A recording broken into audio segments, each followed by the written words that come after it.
우리 독일의 경매학을 열심히 보다 보면 좀 똑똑해질 겁니다. 똑똑해져요. 자, 우리 승천씨가 뭐라고 길게 썼는데 봅시다. 한국감정원의 보도 자료를 보면은 한국감정원 그 사내벤처 아이코 팀에서 부동산 거래 위험 자동 분석 시스템 개발이 완료되었다고 합니다. 그렇다면 직방이나 다방 등의 기존 플랫폼에 부동산 거래 위험의 자동 분석 시스템을 접목시키면, 그리고 국토교통부의 전자계약 시스템에서 공인중개사를 제외하면 또 다른 플랫폼으로 변모가 될 수 있을 것 같습니다. 정답이 되겠습니다. 정답입니다. 정답. 공인중개사는 우리 여러분들이 보면은 공무원이 됐든 은행원이 됐든 공사 직원이 됐든 백수가 됐든 일반 회사원이 됐든 또는 뭐 경매쟁이가 됐든 하다 할 것이 없을 때 제일 먼저 선택하는 게 공인중개사죠. 그래서 이제 장롱면허라고 비춰지죠. 우리가 변호사 따놓고 장롱면허는 없죠. 세무사 따놓고도 장롱면허는 없어요. 그러니까 통상적으로 그 장롱면허라고 하는 말이 존재한다는 것은 그만큼 많이 딴다는 얘기죠. 그런 거를 추진했던 이유가 그겁니다. 우리가 IMF 때 공인중개사 제도가 아마 IMF 그때쯤 생겼을 거야. 그래가지고 실업이 대거 양산되니까 정부에서의 이슈는 실업률을 낮추기 위한 방법이어가지고, 그 당시에가 이제 김대중 정권 때였는데, 그때 처음으로 그 고시촌에 공인중개사 합격한 명단이 뜨던 시절이에요. 제가 처음에 NRN가 어디에서 얘기를 했지만은, 원래 이제 그 신림동 고시촌에서는 공인중개사 뿐만 아니라, 원래는 보통 행시, 외시, 사시, 뭐 기술고시까지 해가지고는 이제 시험을 붙으면은 그 명단들이 우리가 옛날에는 상원서점이 지금도 있는지 모르겠는데 신림 구동에 있었어요. 거기에 막 그 합격자 명단 뜨고 시험을 보면 시험 문항들이 밖에 유출돼가지고 이제 막 이렇게 채점하고 막 그랬었어. 그랬는데 그때 쇼킹했던 게 98년쯤에 공인중개사 시험 문항이 뜨면서 막 채점하고 있는 거야. 그래서 내가 깜짝 놀랐어. 뭐야 이거? 이랬어요. 즉 뭐냐면 그때 이제 대거 정부 입장에서 밀어붙인 거예요. 많이 양산하려고. 왜냐면 실업자가 많아지면 경제가 반드시 나빠지거든요. 나빠집니다. 그리고 실업률이 높아지면 반드시 반정부 세력으로 바뀝니다. 그러니까 돈이 없는 사람들은 어느 순간 정부를 탓하거든요. 그래서 또 실업자가 많아지면 범죄율이 높아집니다. 그러죠. 그 다음에 여러 가지 사회 병리 현상이 생겨요. 그래서 이제 그거를 차단하기 위해서 이제 공인중개사들을 대거 만들죠. 경제를 발전시킬 힘은 없잖아, 솔직히. 여러분들이 아는 어떤 대통령이 뭐 경제학 전문이 어딨어.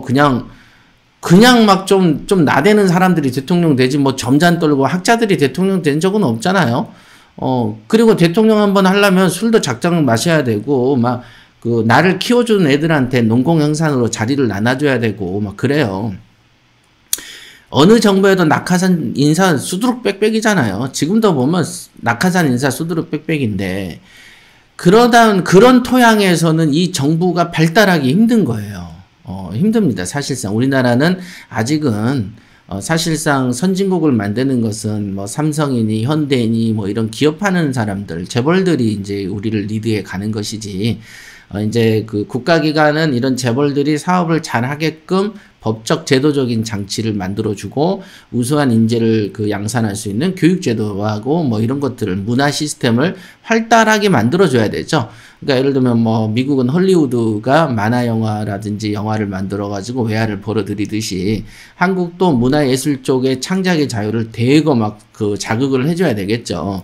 그러면 이제 이런 문화 컨텐츠가 돈을 벌어오니까 요즘에는, 그리고는 재벌 기업도 막 밀어줘야 되고 막 이런 게 있어요. 그래서 우리나라는 법인세가 2억 이하는 11%고 2억 이상이면 22%로 뛰지만, 지금 엊그제 미국의 어떤 뉴스를 보니까 어떤 주에서는 8.7, 어떤 주는 9%, 어떤 주는 11%, 그러니까 11%짜리가 너무 높다면서 8%짜리 주로 공장을 이전하고 막 이런 걸 봤어요. 그러니까 상대적으로 우리나라의 어떤 법인세가 상당히 센 거죠, 어찌 보면은.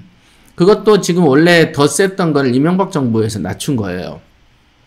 비즈니스 프렌들리 그래가지고 기업인 출신이다 보니까 법인세를 대거 낮췄죠. 그러니까 가능하면 국가가 할 일이란 게 그런 것들입니다. 사실은. 그러니까 이 고용을 창출하는 쪽으로 에너지를 쏟아야지 어떤 기술, 예를 들면 일반적인 삼성전자가 비대면의 어떤 그 블록체인 사업 기술을 도입해서 어떤 걸 개발한다. 그러면 그거가 조금만 개발하면은 중개사가 없어질 것 같아. 더 좋은 서비스가 나올 것 같아. 그러면 국가가 이렇게 보고 있다가 야, 그거는 좀 이쪽은 직역을 건들면 안 돼. 왜냐면 고용 창출을 해야 되고 경제 실업이 양산되면 안 되고 그럼 국민들이 힘들어지니까 기술 개발을 조금 비틀어서 다른 쪽으로 하는 게 어떠냐라고 길을 제시해주고 규제하고 그런 부분을 좀 조절하는 거가 국가의 할 일이지 국가가 나서서 예산 투자해서 할 일은 아닌 것이죠. 그거는 뭐냐면 우리가 흔히 이제 할 줄 알지만 하지 않아야 되는 일들이 있거든요. 그거는 왜 그러냐면 국가는 국민을 5천만을 다 좋은 쪽을 선택해야 되기 때문에 소수만 선택할 것 같으면 뭐 아무거나 해도 되죠. 자, 요런 겁니다. 요게 이제 균형 감각 있는 어떤 사고 같은 거죠. 중요해. 그래서 물이 흘러간다는 걸 뜻에 상당한 고민들이 좀 있어야 됩니다. 요거는 여러분들한테 제가 링크도 던져 드릴 수 있을 것 같아요. 이따 페이스북 끝나고 나서 3가지 기사에 대해서 링크를 제가 공유를 해 드릴게요. 그러면 이제 특히 이제 이 3번째 이 기사, 요거는 중앙일보에서 썼던 기사인데, 신문 10답 그래가지고, 사실상 요거는 약간의 조금 스크랩을 여러분들이 해 놓으세요. 그래가지고, 아까 첫 번째 기사하고 두 번째 기사는 그냥 뭐 흘러가도 되는 기사. 그지만 요 3번째 기사는 이제 어떤 그 정보 수집을 차원에서 조금 드래그를 해가지고 여러분들이 어떤 그 메모장 같은데 관리를 하시는 게 좋겠다. 그래가지고 간간히 읽어보는 거가 좋겠다라고 보여집니다. 요 링크를 제가 이따 올려드릴게요.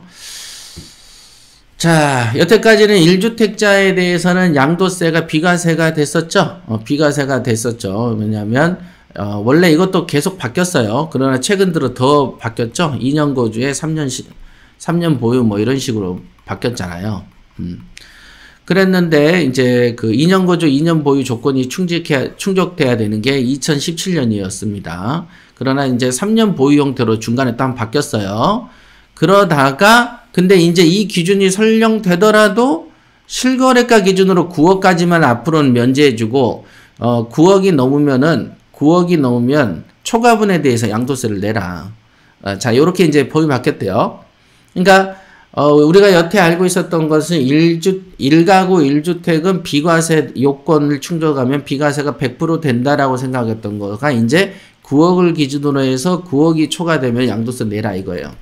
자, 이 부분도 굉장히 지금 문제가 있는 게 이번 정권 들어와서 최근 2년 사이에 과거에 부동산 시세에 준했을 때 9억하고 최근에 폭등한 연후의 9억이란 가치는 동등한 가치가 아니죠. 그죠?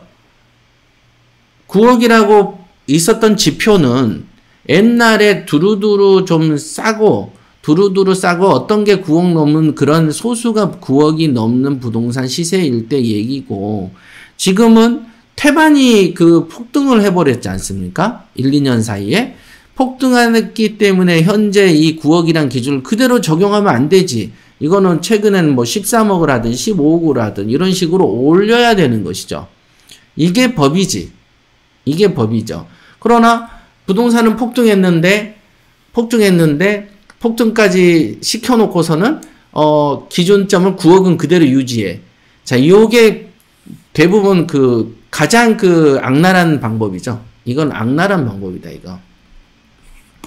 그래서 이 부분은 기억해 놓으세요. 이제는 1가구 1주택의 비과세 요건이 바뀌었다. 9억이 넘는 부분, 초과분은 내라. 이 9억에 대해서는 지금 폭등을 했기 때문에 사실상 합리적이고 온당한 기준은 아니에요. 그 다음에 이제 장기 보유 특별 공제가 원래는 1년당 8%씩 해가지고 이렇게 공제가 되거든요. 1년당 8%씩. 근데 이거는 이게 이제 8%가 아니고 바뀌었어. 1년에 4%인가 이렇게 바뀌었습니다. 여기 있죠? 장기 보유 특별 공제가 연 8%씩 축적이 됐어요. 그러니까 내가 한 5년 갖고 있으면 연 8%씩 가지면 한 40%가 축소되는 거예요. 양도세가. 그런데 이제 그거를 공제율을 보유 기간에 따라서는 연 4%로 50% 깎아버린 거죠.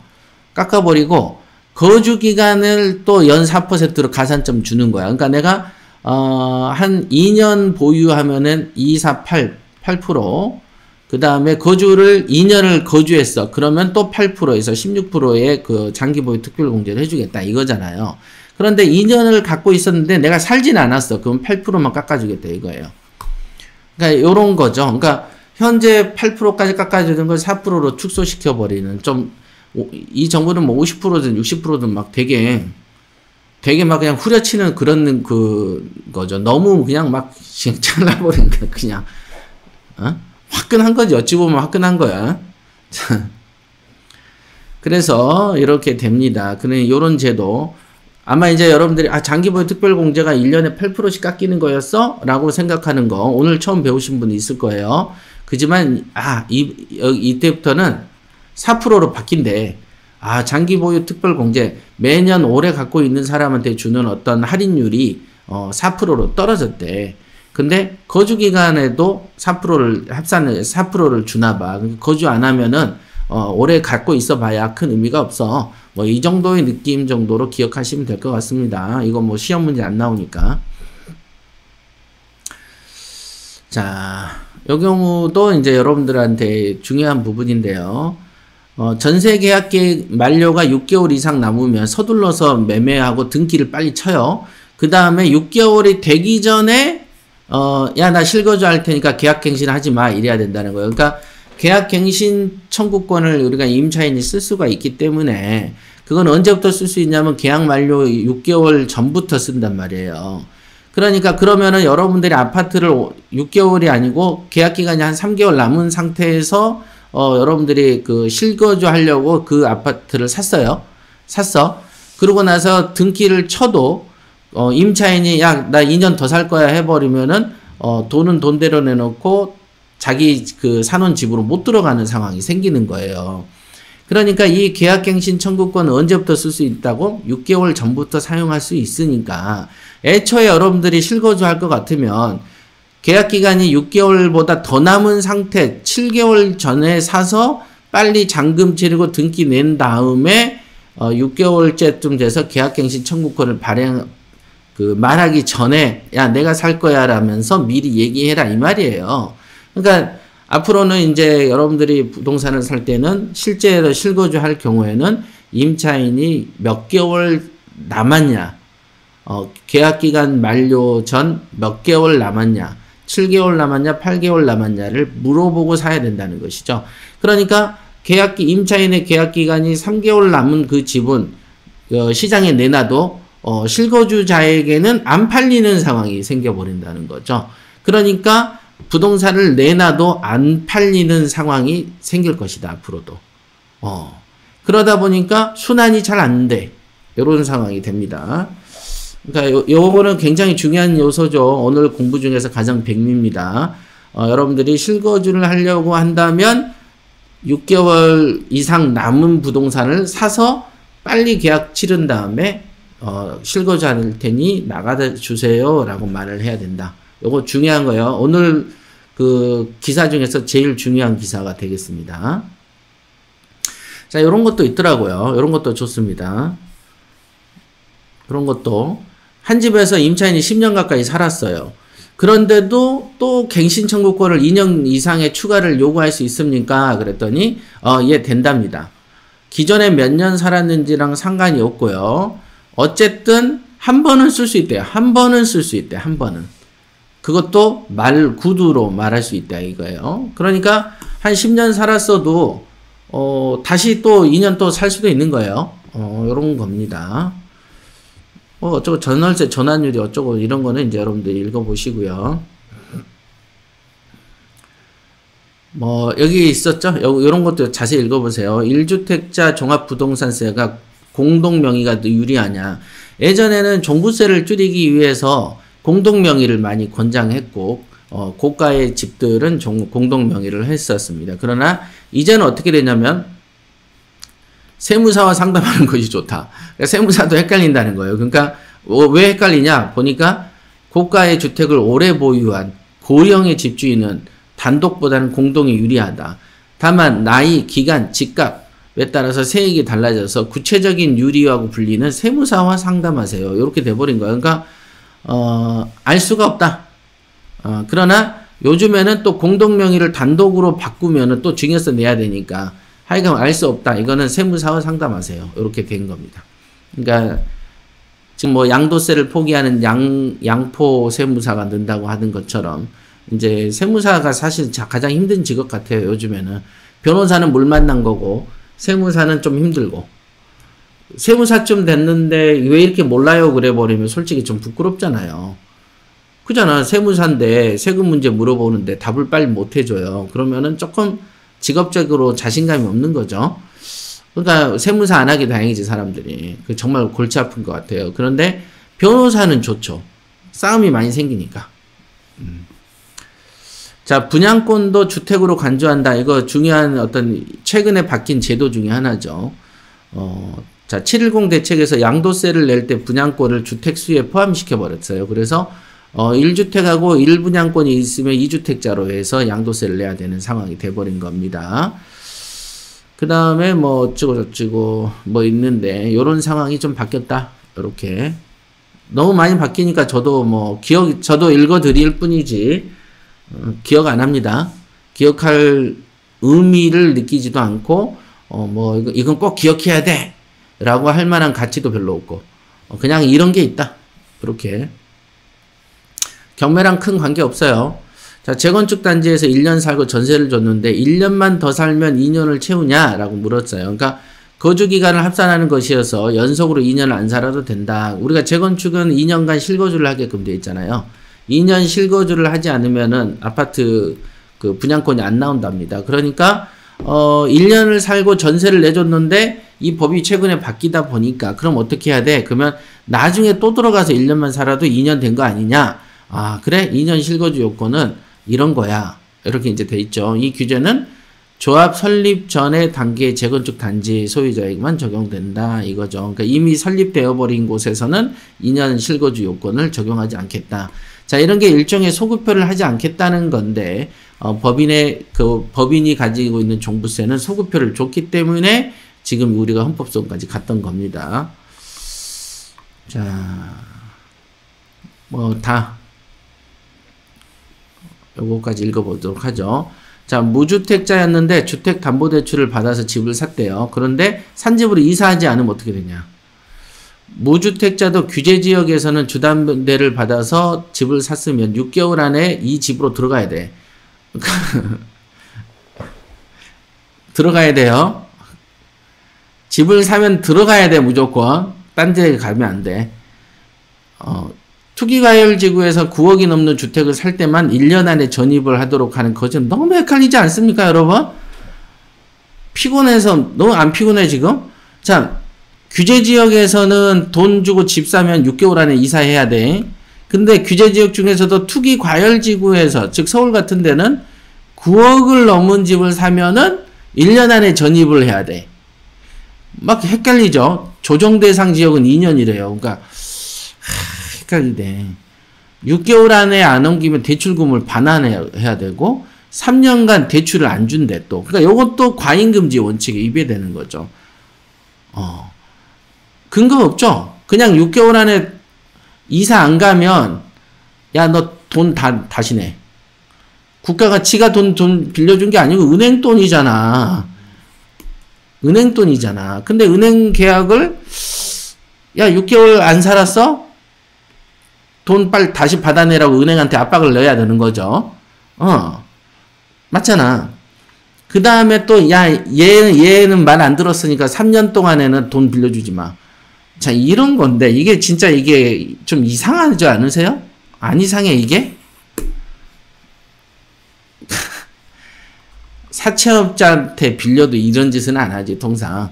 그러니까 하여간 뭐 여러분들 또 이런 거 또 좋아하는 사람 좋아하니까 저 같은 경우는 전혀 안 좋은데 내가 이 대상이 되진 않아요. 그지만 말도 안 된다고 생각하는데 어떤 거라고 생각하세요? 만약에 그 이스라엘이 아니고 이슬람교 같은데 좀 다른 데는 보면은 그 남녀의 차별이 극심해지고 여성의 인권이 거의 없지 않습니까? 그래서 이슬람 같은 경우에는 가문의 명예를 훼손했다고 해가지고 자기 딸을 갖다가 또는 자기 집의 그 와이프 여자를 심지어 죽이는 경우도 있잖아요. 명예살인 같은 거를 하잖아요. 아직도 이슬람 쪽은.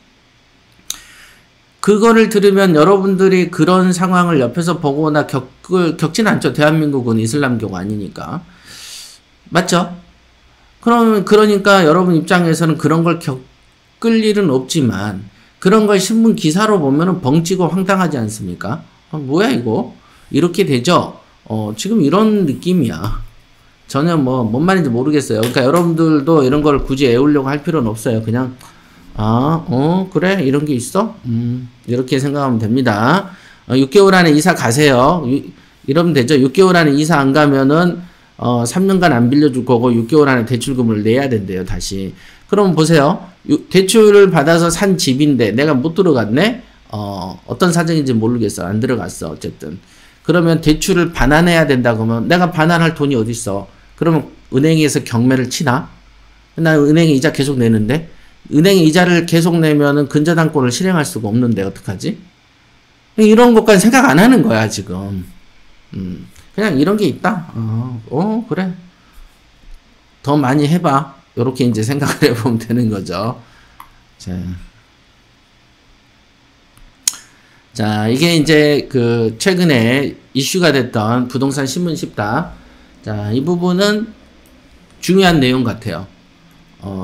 스크랩에서 시간 날 때 가끔 이렇게 읽어보세요. 핸드폰으로.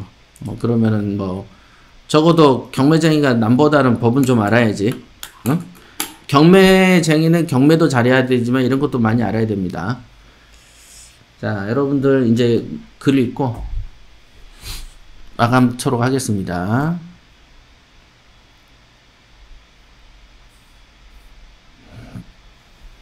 네, 보시죠. 네, 기가 막힙니다. 이렇게 했죠. 그레이스킴님, 컨센서스, 맞아, SUS죠. 근데 이제 독일에서 나온 거기 때문에 이 표현은, 독일에서는 K를 씁니다. KONSENSUS. 그러니까 헌법에 많이 나와요. 그래서 그 당시에 이제 처음에 헌법을 3학년 때인가 2학년 때인가 배우거든요. 우리가 보면은 1학년 때 민법 배우고 막 그래요. 그러니까 아기 때 법학 통론 개론 배우고 그때 이제 헌법을 처음 배우면은 뭐야 이게 이런 생각이 들어요. 그러니까 왜냐면 우리가 법 그러면은 야 횡단보도 건너면 안 돼. 음주운전은 혈중 알코올 농도 몇이면은 처벌돼. 뭐 이런 형태를 우리가 법으로 배우다가 갑자기 그 딱히 규제 법령도 아닌데 이 헌법에 들어가면 개인의 자유와 권리에 대한 얘기가 되게 많이 나오는 거예요. 그래서 아니 뭐지? 법은 대체적으로 사람을 규제하는데 헌법은 대체적으로 사람의 권리를 강조하는 거예요. 그래서 그때 20대 초반에 굉장히 어떤 문화적인 충격 같은 거랄까? 이 법을 보면서 그잖아요. 법은 다 규제잖아.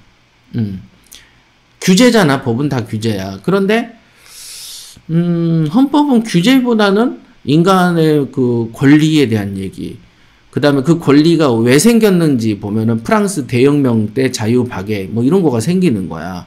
그죠? 신분제 하에서 왕에 대한 어떤 불신, 강한 권력, 전제 권력, 독재 권력에 대해서 어떤 항거하면서 만들어지는 게 이제 개인의 헌법적인 어떤 거예요.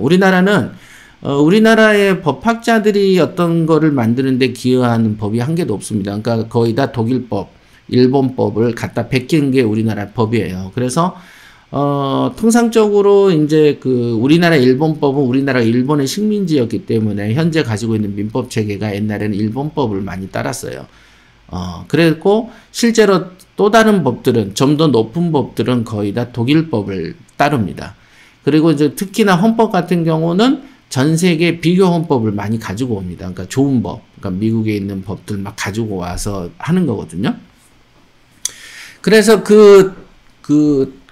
군사 정권, 우리나라는 시작하면서부터 독재 정권, 군사 정권을 많이 맞았잖아요. 그래서, 그때도 헌법은 좋았어요. 그러니까 헌법은 모양은 좋아. 적용하는 놈들이 이상한 놈들인데, 모양은 좋았어요. 그 인간의 자유에 관한 거, 뭐에 관한 거 다 잘 적어놨잖아요. 그래서, 야, 이거 좋다. 정말 여러분들은 헌법을 어떤 시험 문제라기보다는 한번 그 재미로라도 어떤 교수가 혹시 썼으면 좋겠어요. 그러니까 재미있게 읽어볼 수 있는 그런 어떤 헌법 같은 거, 그런 거. 최근에 미국에서도 뭡니까. 코로나를 이유로 어떤 그 시위를 금지하는 행위 있는 제한이 없는 시위 금지는 과잉 금지에 위반됐다고 해서 위헌 맞기도 합니다. 그 미국에 있는 법에서도 최근에도 있었죠.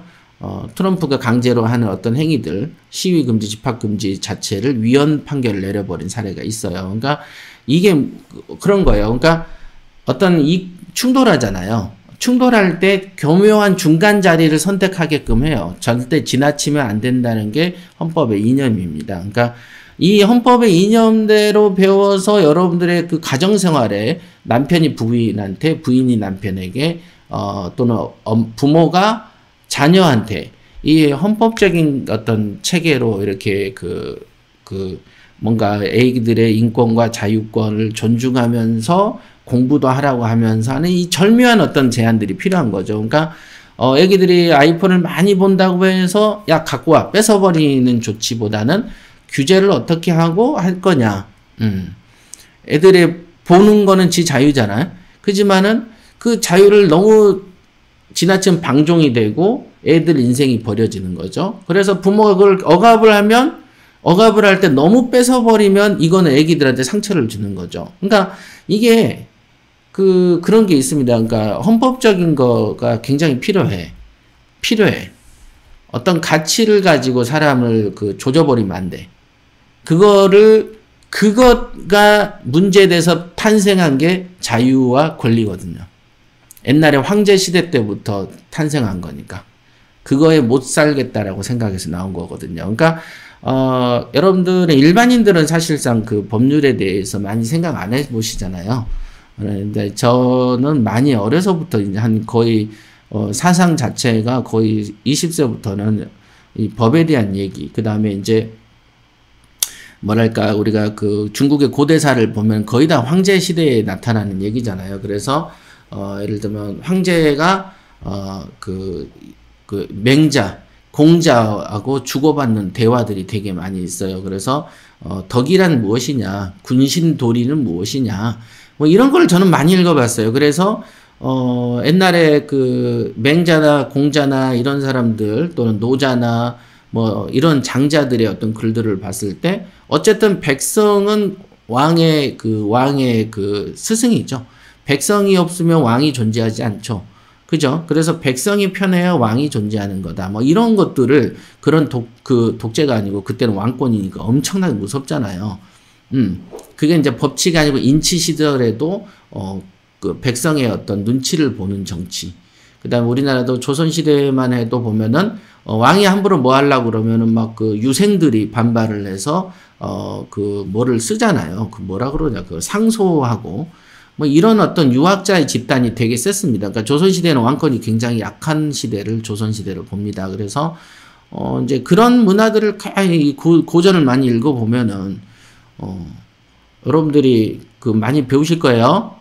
좋습니다. 자, 두 법안의 발의자를 비교해보니 11인 12인 전혀 다른 사람들이네. 둘 다 발의한 의원들은 없네요. 네. 네. 벌써 그걸 다 후다를 땄어. 빨라. 그래서 지금 우리 투데이 네일에서 끊임없이 수많은 기자 자격증을 줬지만, 정길 씨는 끊임없이 기사를 씁니다. 그래서 저는 항상 감탄을 하고 있습니다. 정길 씨. 지금 법안, 정치, 경제, 사회, 문화 이렇게 넣어놨으니까 미디어엔에서 많이 또 좋은 거 다운받아서 넣어주세요. 네, 은영씨 80분 맞습니다. 네, 서태인 씨 10분밖에 안 된 것 같아요. 어우, 칭찬합법. 네. 네. 우리는 신문기사 3개 가지고도 2시간씩 떠들어버려. 자, 여기까지 할까요? 자, 뭐 특별한 댓글도 없고 질문도 없고 오늘 어쨌든 추석 잘 보내시고 정리 잘하고 출근 잘 하셨죠? 여러분들 현재 다니는 직장 정말 소중하게 여기십시오. 그 미천에서 그 미천으로 부동산이 또 이렇게 늘어나면 재산을 버는 것입니다. 제가 한 가지 얘기를 또 해드리면은 IMF 시절에도 부동산을 사서 돈을 벌었습니다. 지금 이제 토지 보상금이 그 50조가 풀린다고 하는데 그 50조가 그럼 주식으로 갈 거냐 부동산으로 갈 거냐 가지고 되게 또 다시 긴장을 탄다고 합니다. 참 뭐하죠? 제가 그랬죠. 작년에 그랬어요. 내년부터는 사기가 굉장히 횡행할 것이다. 이제 그런 상황들이 많이 탄생하죠. 그리고 시장에 돈이 너무 많이 풀렸어요. 그러면은 그 돈이 어디로 가냐면 주식 아니면 부동산 두 군데밖에 없습니다. 요즘에는 은행에 넣어놔봐 이자도 안 되기 때문에 결국은 두 군데로 들어와요. 두 군데. 그래서 이제 그 현재는 이제 주식 쪽으로 많이 그 리드를 하는 건데 아시겠지만 코로나로 전 세계가 엉망진창인데 주식에 투자하는 것은 자살하러 들어가는 거하고 마찬가지고 판돈 들고 도박장에 들어가는 거하고 마찬가지입니다. 지금은 물론 그 판에서 개미들이 끌어올린 걸로 이용해서 적절하게 치고 빠지는 방식으로 돈을 버는 사람들한테는 호재의 기간이 지금이죠, 사실은. 하지만 이 토양 자체를 보세요. 경제 자체가 안 좋고 전 세계가 엉망진창인데 무슨 수로 주가가 오른다는 겁니까? 그러니까 이거는 도박판에 들어가는 것이다. 그래서 물론 재수가 있어서 돈을 버는 사람도 있을 수 있는데 본질적인 거를 보시면은 과히 좋은 현상은 아니다. 이렇게 보실 수 있습니다. 자, 그럼 오늘 여기까지 하겠습니다. 그 다음에 이제 수요일 날은 또 과기사 방송 있으니까 기대해 주세요. 여기까지 하겠습니다.